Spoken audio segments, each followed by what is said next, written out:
Hi viewers, welcome back to our channel. இன்னைக்கு நம்ம Snows Tamil பாட்காஸ்ட்டில் பார்க்க போகிறது ஒரு ஃப்ளைட் ஆக்சிடென்ட் பற்றி தான். இந்த ஃப்ளைட் ஆக்சிடென்ட்டோ பைலட்ஸ் எப்படி ஃப்ளைட் ஆப்ரேட் பண்ணணும் அப்படின்றதே கம்ப்ளீட்டாக மாற்றுச்சு. இன்னைக்கு வரைக்கும் ஒரு ஒஸ்ட்டான ஃப்ளைட் ஆக்சிடென்ட்ஸ் கிட்டத்தட்ட ஒரு 583 பேர் உயிரிழந்தாங்க. இந்த சம்பவம் நடந்ததோ 27ஆம் தேதி மார்ச் 1977 நடந்துச்சு.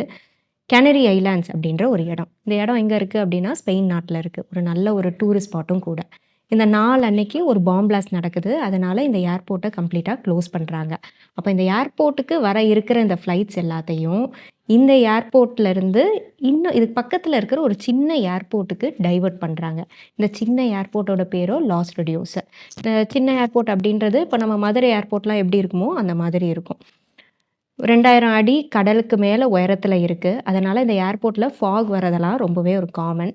அப்புறம் நெறைய ஃப்ளைட்ஸ்லாம் ஹேண்டில் பண்ற அளவுக்கு கெப்பாசிட்டி கிடையாது. சடனா எல்லா பெரிய ஃப்ளைட்ஸுமே இந்த சின்ன ஏர்போர்ட்டுக்கு லேண்ட் ஆகுறாங்க. ஆனா என்ன பிரச்சனைனா, எல்லா ஃப்ளைட்டையும் பார்க் பண்ண கூட இடம் இல்லாம போகுது.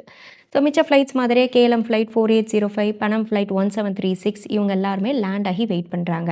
எப்படா இந்த கேனரி ஐலாண்ட் ஏர்போர்ட்ட ஓப்பன் பண்ணுவாங்க அப்படின்னு. ஸோ இந்த சொன்ன இந்த 2 ஃப்ளைட்டுமே பார்த்தீங்கன்னா, சார்ட்டர் ஃப்ளைட்டு. இந்த கேஎல்எம் ஃப்ளைட்டோ நெதர்லாண்ட்ஸ்லேருந்து வந்திருக்கு. பனம் ஃப்ளைட்டோ அமெரிக்காலேருந்து வந்திருக்கு. அப்போ பாம் பிளாஸ்ட் நடந்து ஒரு 2 ஹார்ஸ் கழிச்சு கேனரி ஐலாண்ட் ஏர்போர்ட்லேருந்து நியூஸ் வருது. இஷ்யூ ஃபிக்ஸ் ஆயிடுச்சு. இந்த ஏர்போர்ட்டுக்கு வரலாம் அப்படின்னு. அப்போ இந்த லாஸ் ரெடியோஸில் இருக்கிற ஃப்ளைட்ஸ் எல்லாமே ரெடி ஆகுறாங்க இந்த ஏர்போர்ட்டுக்கு போகிறதுக்கு. ஆனால் என்ன பிரச்சனை, ஃப்ளைட்டே இப்போ ஒரு கன்ஜஸ்டடா இருக்குது.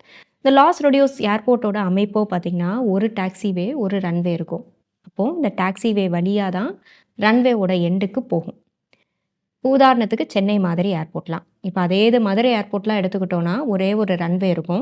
அந்த ரன்வே வழியா தான் ரன்வேவோட எண்டுக்கு போக முடியும். இப்போ இங்க இப்படி ஃப்ளைட்டா இப்படி பார்க் பண்ணி இருக்கிறனால, டாக்ஸிவேல கூட நெறைய ஃப்ளைட்டா பார்க் பண்ணி நிக்குது. அதனால ரன்வே தான் யூஸ் பண்ண வேண்டிய நிலைமை. ஸோ இப்போ கேஎல்எம் ஃப்ளைட்ட வர சொல்றாங்க. கேஎல்எம் ஃப்ளைட்ட என்ன பண்ண சொல்றாங்கன்னா, ரன்வே வழியா வந்து ரன்வேவோட எண்டுக்கு போய் டர்ன் பண்ணி வெயிட் பண்ணுங்க அப்படின்னு சொல்றாங்க. அதுக்கு பின்னாடியே பனம் ஃப்ளைட்ட வர சொல்றாங்க. அந்த ஃப்ளைட்டை ரன்வே வழியாக வந்து C3 எக்ஸிட்டுக்கு போங்க, ரன்வேயை விட்டு இது வழியாக டாக்ஸிவேக்கு போயிருங்க அப்படின்னு சொல்கிறாங்க. ஆனால் இப்போ இந்த 2 ஃப்ளைட்டுமே பேசிக்காக ரன்வேல தான் இருக்காங்க. இப்போ பனம் ஃப்ளைட் ரன்வேக்கு வந்ததுக்கப்புறம் விசிபிலிட்டியோ ரொம்பவே மோசமாயிடுச்சு. ஒரு 500 மீட்டர் டிஸ்டன்ஸ் தான் அவங்களுக்கு தெரியுது.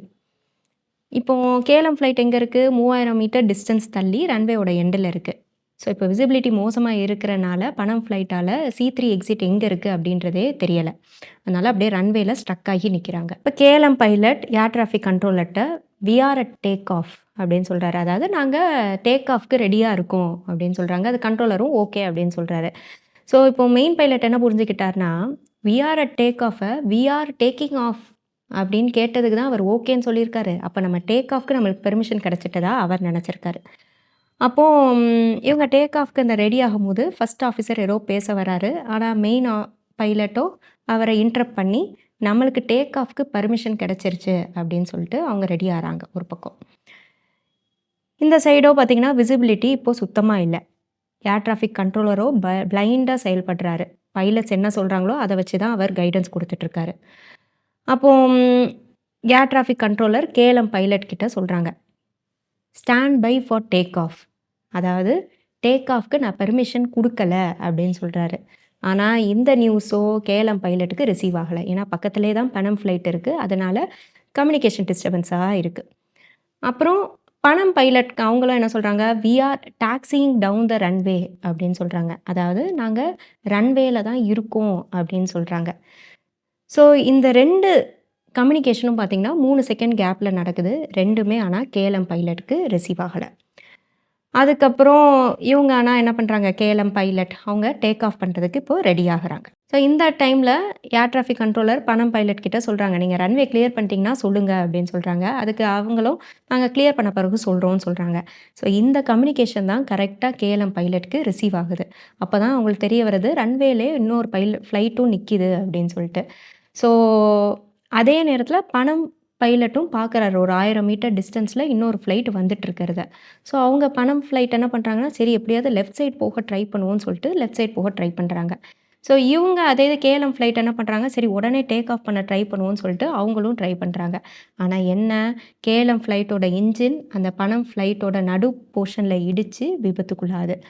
ஸோ இந்த கேஎல்எம் ஃப்ளைட்டோட என்ஜின் பார்த்தீங்கன்னா, ஒரு 200 மீட்டர் தள்ளி அப்படியே வெடிச்சு சிதறுது. அந்த ஃப்ளைட்ல இருக்கிற எல்லாருமே உயிரிழந்தாங்க. அதே இது பனம் ஃப்ளைட்டோட நடுப்பகுதியில கம்ப்ளீட்டா டேமேஜ் ஆயிருச்சு. முன்னாடி போர்ஷன் மட்டும் டேமேஜ் கம்மியா இருந்துச்சு. அந்த ஃப்ளைட்ல பார்த்தீங்கன்னா, ஒரு 73 பேர் உயிர் தப்பிச்சாங்க. ஆனாலுமே பார்த்தீங்கன்னா, 583 பேர் உயிரிழந்தாங்க. அந்த டைம்ல பார்த்தீங்கன்னா, இதுதான் ஒரு மோசமான சம்பவமா இருந்துச்சு. அதுக்கப்புறம் இன்வெஸ்டிகேட் பண்றாங்க. எதனால இந்த சம்பவம் நடந்திருக்கும் அப்படின்னு. அப்போ மெயின் பைலட் அவருக்கு டேக் ஆஃப் பெர்மிஷன் கிடைக்காமலே அவர் ஃப்ளைட்டை டேக் ஆஃப் பண்ண ட்ரை பண்ணியிருக்காரு. இதுதான் மெயின் ரீசனாக பார்க்கப்பட்டிருக்கு. 2வது ஏர் டிராஃபிக் கண்ட்ரோலரும் ஸ்டாண்டர்ட் இங்கிலீஷ் டேர்ம்ஸ் யூஸ் பண்ணாமல் சும்மா ஓகே அப்படின்னு சொல்லிட்டு யூஸ் பண்ணும்போது அதுவுமே கன்ஃபியூஷன் கிரியேட் பண்ணிடுச்சு. அப்புறம் மிச்ச ஃபேக்டர்ஸ்லாம் ஃபாக் இது விசிபிலிட்டியை கம்மி பண்ணியிருக்கு. அப்புறம் கம்யூனிகேஷன்லேயும் நிறைய டிஸ்டர்பன்சஸ் இருந்திருக்கு. ஸோ இது எல்லாமே தான் இந்த ஆக்சிடெண்ட்டுக்கு காரணம். இப்போ இந்த சம்பவத்துக்கு அப்புறமே பைலட்டுக்கும் ஏர் டிராஃபிக் கண்ட்ரோலருக்கும் ஸ்டாண்டர்ட் இங்கிலீஷ் டேர்ம்ஸ் தான் யூஸ் பண்ணணும் அப்படின்னு சொல்லிட்டு ரூலை கொண்டு வந்தாங்க. அதாவது ஓகே, ரோஜர். இந்த ஓகே, ரோஜர் 2மே ஒரே மீனிங் தான். இந்த மாதிரிலாம் யூஸ் பண்ணக்கூடாது.